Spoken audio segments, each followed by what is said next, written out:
just finishing up a workday here, and I got a notification from our warehouse guys that something very bumper shaped has come in for me. I think I know what it is, but let's go in the back of the warehouse and see if we can unbox it and see what it looks like. And we'll bring Sarge along. Sarge, why are you snoozing so hard? Come on, new parts day. New parts, new parts, new parts. Sarge, let's go.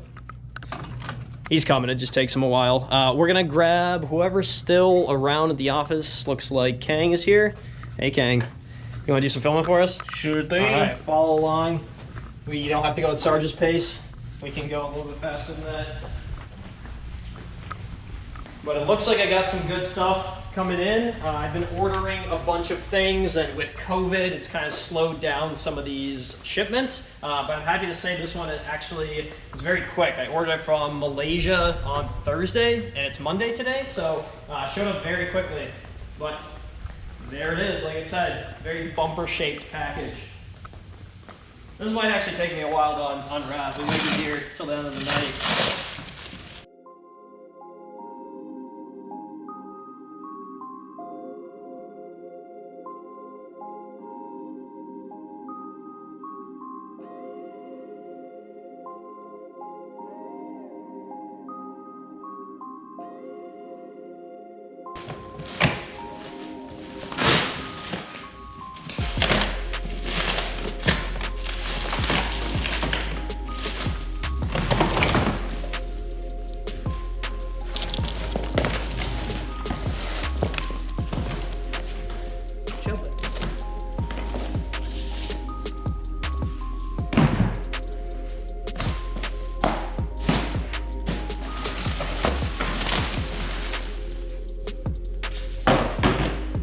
There it is, my JDM Forester front and rear bumpers. Needless to say, both myself and Sarge are extremely excited that these bumpers came in. They came in way quicker than I thought they were gonna. I thought I was gonna be waiting weeks, but it was literally over a weekend. So that's always awesome, getting parts that you don't expect to come in a lot sooner, and especially in the condition that you thought they were gonna come in. So he sent me pictures of this beforehand. It's a pretty big purchase, so you're always a little bit hesitant on, are they sending me the pictures of the right parts, or is it gonna get damaged in transit? I'm happy to say that these did not. They arrived in a really good condition, aside from just the wear and tear of being on the last car they came off of.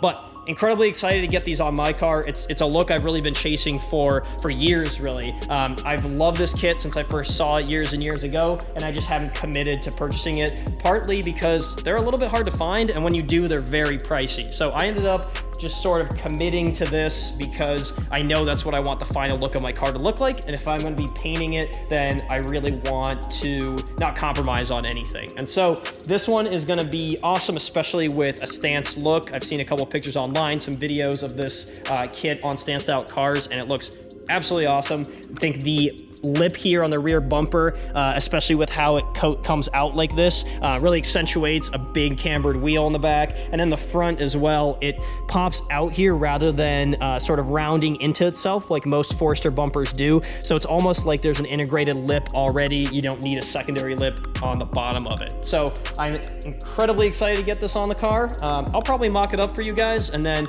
it'll still be a little bit of time before we do some more body work and obviously paint the car. That's a ways out, but at least this is getting me excited about the ultimate goal, and I'm kind of envisioning what the car looks like. So next step, we'll probably just end up pulling the other bumpers off and see what these look like mocked up. Since I just got those JDM bumpers in not too long ago, the next logical step is to pull the bumpers off of the Forester and go from there. This will actually give me an opportunity to sort of feel out the area for the front mount that I'm going to be putting on, which is obviously a GrimmSpeed front mount that's not meant for this chassis, but we're going to make it work. So I'm going to rip the grille off, the headlight surrounds, and all of the bumpers front and rear, and we'll see what we have underneath.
it is. The front fascia is all removed off the car. It was pretty easy, and I'm gonna be moving on to the rear in just a minute. But before I do, I will talk about exactly what's gonna be happening up front. One of the first big things I'm gonna be doing is pulling all of the AC stuff, which includes the AC condenser right here. Basically, the front mount's gonna go in front of it, and then it's gonna have a lot better flow for the radiator and just cooling things in general. And I'm not gonna be needing AC after I do this build, especially since the reverse manifold is gonna require getting rid of a lot of stuff. So the bumper beam is gone as well, as you can see, and I will be pulling the headlights soon. I'm not sure exactly what I'm gonna do with them, whether I'm gonna build them or send them out somewhere. There's been a number of good companies that have popped up lately that do headlight rebuilds, so I'll probably reach out to one of them and see what they can do for me while I work on the rest of the car. But headlights and taillights, I would love to get done with some LEDs in them and you know, kind of complete the build once it's all finished up. So one of the next steps, AC, and then we're gonna mock up the front mount intercooler and then eventually the piping for it and see how it fits with a reverse manifold setup. Now, the GrimmSpeed front mount core is made for the 08 to 14 WRX STI as well as the 15 Plus, so it's not meant for the SG Forester. I'm curious to see exactly how it'll fit, how it'll mount, but I was able to pull one of our pre-production test units from work, and so I have a nice piece to mock up from. The one that I'll actually be using is going to be a brand new core with coating on it, and this one we can kind of scratch and dent if we want to for the sake of mocking up. Now, I've also grabbed some brackets. I've grabbed a GR version and a VA version, and we're going to see what fits a little bit better. And then, of course, my JDM front end headlight trim and grill. We're going to need to sort of mock it up around that. We don't want the core to sit too high and interfere with it. So I'm going to stick this stuff on very loosely and then see exactly how the core is going to sit, and we'll go from there.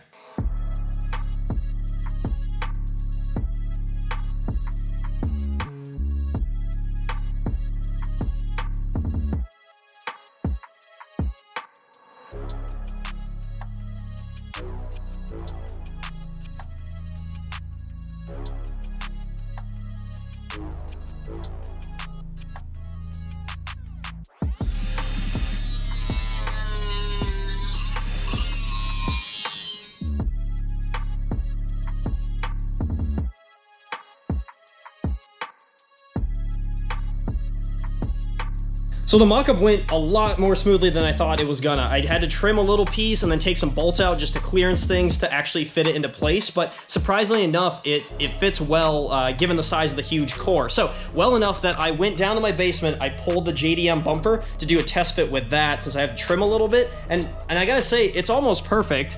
What do you guys think? I mean, there's a little bit of a gap under the headlight trim, but besides that, I think it looks pretty good. It kind of looks like a transformer mid-transformation or some sort of railroad train cow catcher type thing, but we are going to fix that. The core itself, I'm happy to say, does fit pretty well, especially with the opening of the bumper. I always hate when people have intercooler cores that are too small or way too big. This is the perfect size. You can see the end tanks start right about where this ends, and then the bottom of the intercooler is right at the opening as well. So I'm going to trim, obviously here, maybe go up with it, so that the intercooler can get the full airflow. But why don't I start with doing some of the inside trims? That way the bumper can actually sit a little more flush. We can see what it'll actually look like. But so far so good for 20 minutes worth of work. At least it'll give me an idea of what this front end's gonna look like with this intercooler.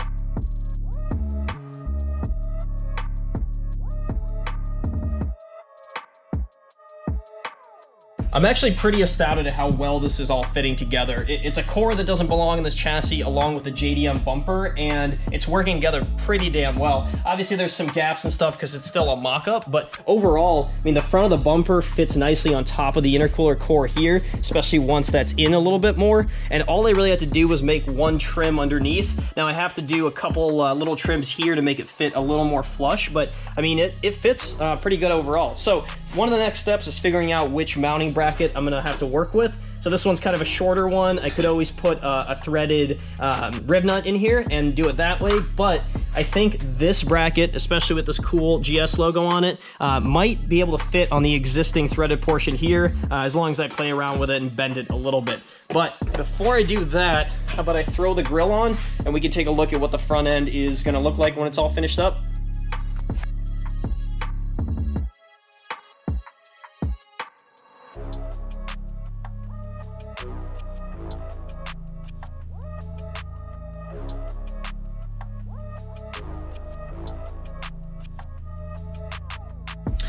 So I'm kind of messing around with this little bracket to attach the intercooler to the core support. Obviously, it's meant for the core itself, but it's not meant for the core support of the SG Forester. So I got it to fit relatively good with my mock-up. It's just a matter of bending this a little bit more. And the proper way to do this would be to take it to work and use the press brake, but it's Sunday right now, and I'm not gonna be at work for 24 hours. I wanna get this done right now. So I'm gonna take the intercooler off, I'm gonna put it on here, and then give it a couple whacks to see if we can bend it nicely, hopefully, to be able to fit. So let's try that out. But this is basically my impatience trying to get something done. Might work out, might not.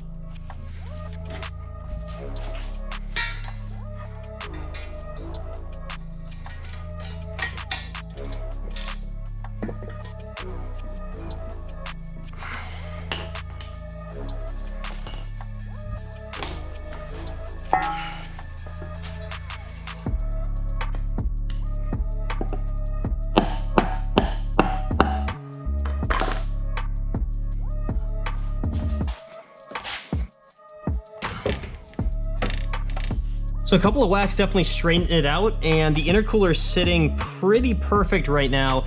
Really, it's just bending this tab and then coming up with a mounting solution. So I'm gonna grab a couple of screwdrivers and see if I can use some leverage here to bend this without bending the entire bracket. Let's see how this goes.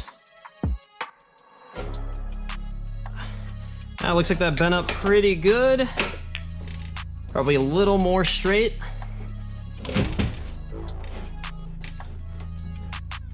And that should be pretty good. I was kind of deciding whether I want to run arrow catches like I have on my Cressida, and this would kind of give me an excuse to get rid of that bracket since it goes in the same location. But I also love these locking arrow catches. They're just so much nicer than pulling the hood latch, and then you obviously don't have anything going on under the hood in terms of the latching system and mechanism. So I might just do the same thing. I didn't really want to cut into this hood, but I've got some ideas. I might run an NA hood that's scoopless. I might do some modifications here with like venting and things like that. But I think some arrow catch latches wouldn't be a bad idea for this.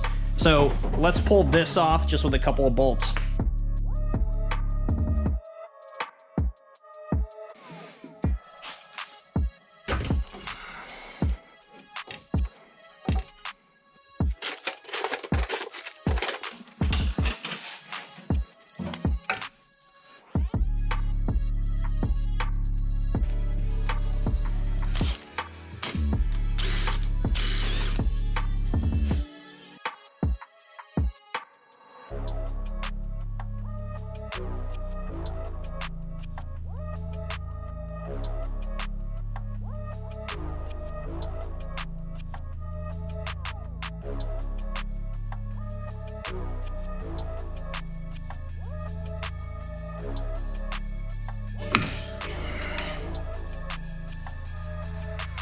All right, it looks like the new threaded rivet went in just fine, so I'm gonna go ahead and get the intercooler up here and see how this bracket mounts.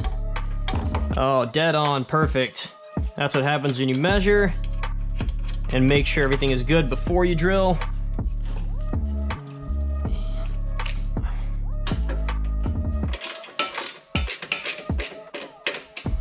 And there it is, the intercooler exactly where it's gonna be, mounted in one location. I still have to come up with brackets for either side, or at least modify the ones that I have already. But as far as fitment, this is exactly where I want it to be. The bumper to slide over and the bottom mounting location here to rest on. So I would say, job well done for just using random things I had in the garage rather than maybe doing it the proper way. Turned out pretty good. So I'm happy with it. Hope you guys are too.